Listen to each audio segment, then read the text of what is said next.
stop sticking a microphone in this man's face and asking him about situations and issues that are far out of his depths. Let's get into it. Telling me that there was no way to subdue that gentleman. Subdue. There was no way to subdue, moron. Or detain him, or to just before the firing of guns.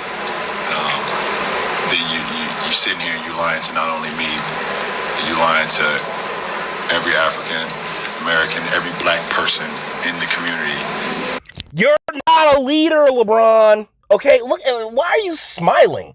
That's my question. If you're oh so hurt, oh so butthurt and upset, why are you smiling? First and foremost. Secondly, once again, you're speaking on a subject that you are completely out of your depths on. He actually attacked, and this is something I didn't even have when I did my initial videos yesterday. He actually attacked those police officers. Yeah, he physically went at those police officers, and he still didn't get bucked down until he went into that vehicle they don't know what they're going to get. He was acting as if they're like, yo, I'm about to go get the heat.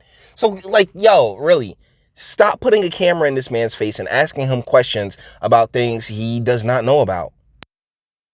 Because we see it over and over and over. There was multiple, if you watch the video, there was multiple moments where if they wanted to, they could have tackled him. They could have grabbed him. You idiot. No, there was multiple moments that he could have stopped. Every frame of that video, he could have said, you know what? Bet. I'll have a conversation. I'll talk to you, police. It's not a problem. It doesn't have to escalate. He had guns drawn on him. Yet this moron decides, oh yeah, man, I'm going to keep going out here and stoking the fires. Like, bruh, like, yo.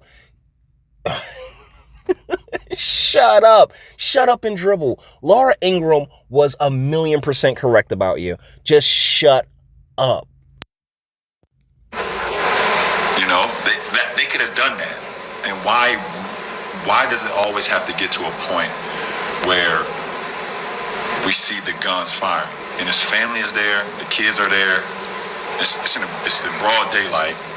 And it was on him, LeBron. It was on him to calm down, to relax, to chill. The police officers did everything in their power to calm down that situation, even after he physically attacked them. And now you want to sit here like, I mean, we all see this, right? It's just this, we keep seeing it over and over again. Every single time this moron and Black Lives Matter and Antifa and the rest of the commie cabal decide that they want to stand up for somebody, it's always somebody that's like dead wrong. Like after a little bit of investigation, after just really looking at the video in this situation, but after a little bit of investigation, it's like, yo, like, yeah, there's plenty, he did plenty wrong to end up in a situation that he found himself in. And if he gave a damn about any of those things, he would have stopped. He would have stopped LeBron. Like this moron.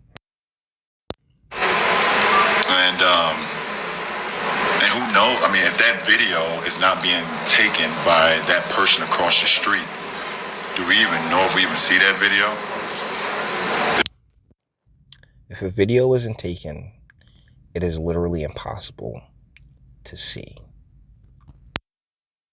Like talks about that the cops didn't even have their body cams on. That's a possibility. It's just.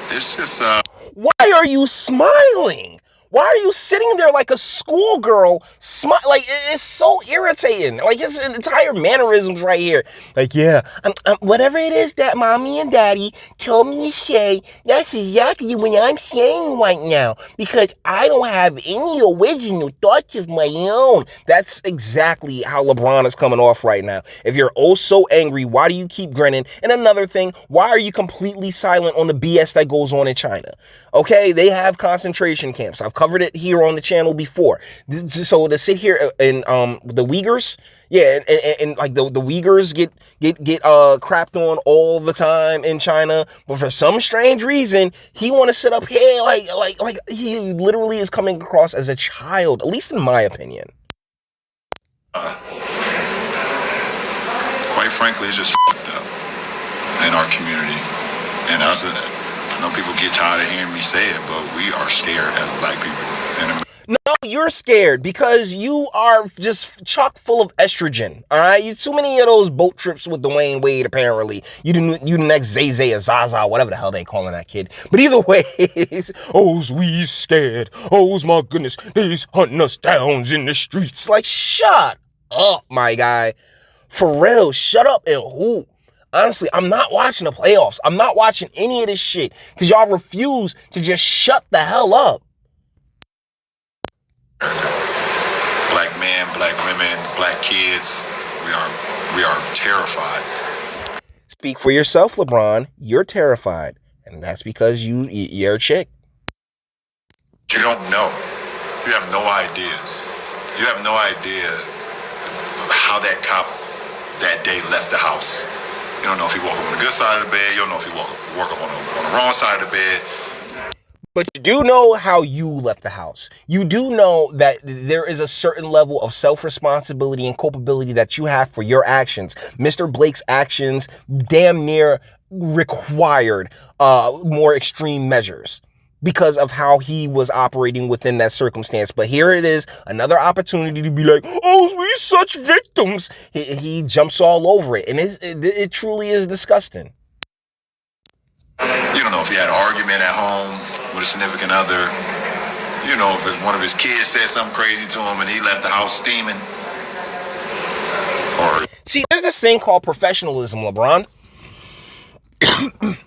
Now, because you've been insanely talented your entire career, you haven't had to have the level of professionalism that normal people in normal workplaces, including cops, have to have. What professionalism is putting all of that stuff that you just brought up to the side and going and doing your jobs. And guess what? No matter what happened to to the officers involved in their personal lives, within the moments with Mr. Blake that you're sitting here talking about, oh, this is why we scared. Sound like a little bitch. What's the name? There's no malicious intent. There was no racial motivation behind any of it. But you say, hey, like, oh, we just are so scared of everything. My goodness, when's we gonna be free? Despite the fact, and you're like, oh, in our community, bro, you live in gated communities. All like, miss me. You're the same guy that had to do that literally had to spray paint, the N-word on your gate, and that story went nowhere. Why? Because you had to do it, or one of your flunkies had to go and do it because you needed to be the victim of a racial assault. Oh, is America so bad? And you know what? That reminds me. There's a show that he produced called Survivor's Remorse. And in that show, there's a LeBron career doppelganger. He's played by Jesse Usher. And his mom ends up, he picks Chinese shoes, like he picks some strange Chinese sneakers to wear, and like his mom starts banging the CEO of the Chinese company, and they go out to China and the whole night. Bro, your biases couldn't be more blatant. Maybe he just left the house saying that today is gonna be the end for one of these black people. Yeah, he walked out the house like Gary and do the right thing. It was like, you know what? Just gonna choke him out for no reason. Like, yo, I cannot deal with these people, man. This is the last Blake video that I'm doing, unless like things get bonkers. But for real, like, just cut it out. It's time to relax. It really is. And as far as like stop media, stop asking him about this. And LeBron, you need to take a page from James Harden's book and just go silent when they start bringing up these questions to you, because you are genuinely the last person that should be bitching about, oh, how terrible America is, when America been kissing your ass since before you even entered the league. Miss me, bro, all day. So with that being said, we're going to bring this one to an end. All the internet stuff. If you like to toss it, like, dislike, go ahead, do that too. Nobody's scared of you. Sub. If you enjoy my fantastic voice and you want to get videos like this every single day, share it, because sharing is caring. And YouTube and Bitchute and like aren't the biggest fans of your boy over here for very obvious reasons. Bang the bell, ding, for notifications. Get something for the Teespring store and speak. Let me know. What do you guys think in the comments? Yeah, like, why do they keep doing this? Like he's not smart. He's a great basketball player. He has a high basketball IQ. And what God gives one place, he takes away from the rest. And as far as his capacities and capabilities of speaking on the real issues within urban/black communities in the United States of America, you're like the last person that should be that should have a mic in front of his face. I mean, and it's not to say he doesn't have his right to his opinion. Everybody does, but to sit here do what the media does and go running to him like, oh yeah, like LeBron has the answer. LeBron ain't got the answer for shit. All right, he barely got the answer for championships. All right. So, I mean, definitely not without other high skill players around them. Shoot, man, seriously. And how you only get like what 2 rings out of Miami? Either ways, guys. Let me know what you guys think in the comments. All right, and until the next one.